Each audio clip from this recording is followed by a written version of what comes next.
अस्सलाम वालेकुम दोस्तों जीअं त असांजे यूट्यूब चैनल खे सब्सक्राइब कयो ऐं वीडियो खे लाइक कयो। अस्सलाम वालेकुम यारी मदद दोस्तों, कीअं आहियो? ख़ुशि आहियो? ठीकु आहे दोस्तों। जीअं त असां हिकिड़ो नंढो खाको ठाहे रहिया आहियूं उर्दू अल्फाज़नि में, जंहिंजो नालो आहे ज़ालिम का अंत। ऐं दोस्त असां सां गॾु आहिनि जेके रिकॉर्डिंग ते मौजूदु आहिनि ऐं आख़िरी रिकॉर्डिंग रही आहे। बसि हाणे रिकॉर्डिंग करे इंशाल्लाह शाम ताईं पहुची वेंदो। ऐं यूट्यूब चैनल जो नालो आहे कदीर सारो ऑफिशियल। ऐं दोस्तनि भाइरनि असांजा ऐं फिल्म जो हीरो आहे ज़फ़र सारियो। हे असां गॾु दोस्त सुठा सुठा। हा कमल छा हाल आहे? अदा ख़ैर शुक्र आहे मालिक सफ़ा मन लॻा पिया आहियो? रिकॉर्डिंग मज़ो अचे थो? सुठो, ॾाढा बहितरीनु सीन पिया था अचनि। VIP ॾाढो मज़ो लॻो पियो आहे रिकॉर्डिंग में। इंशाल्लाह सुभाणे ताईं तयारु थी वेंदो। इंशाल्लाह असल में हाल हेलो ॿिया सीन आहिनि ॾाढा आया आहियूं हिते निकिरी ॿाहिरि। हे असां महिमान शीरा सारियो। छोकिरनि जी महिनत आहे, महिरबानी करे हिनखे लाइक कयो, फॉलो कयो।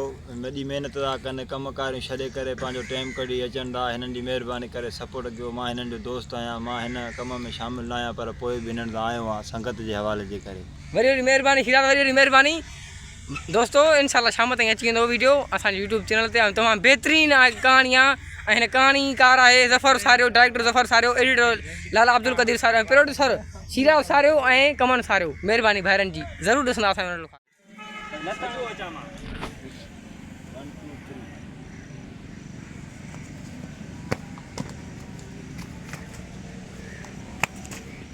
मां लतां स्टॉक कयो। अरे तव्हां चयो लत ते ॿुधायो त साईं, तव्हां मां लतां स्टॉक कयो।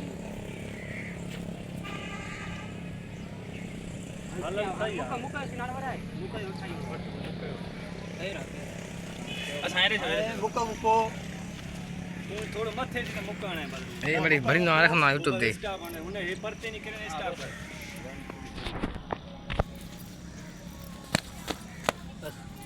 अरे ना सा आया नहीं नहीं मूसा, उसका कोई कसूर नहीं, उसे कुछ मत करना। वेल डन मूसा, वेल डन।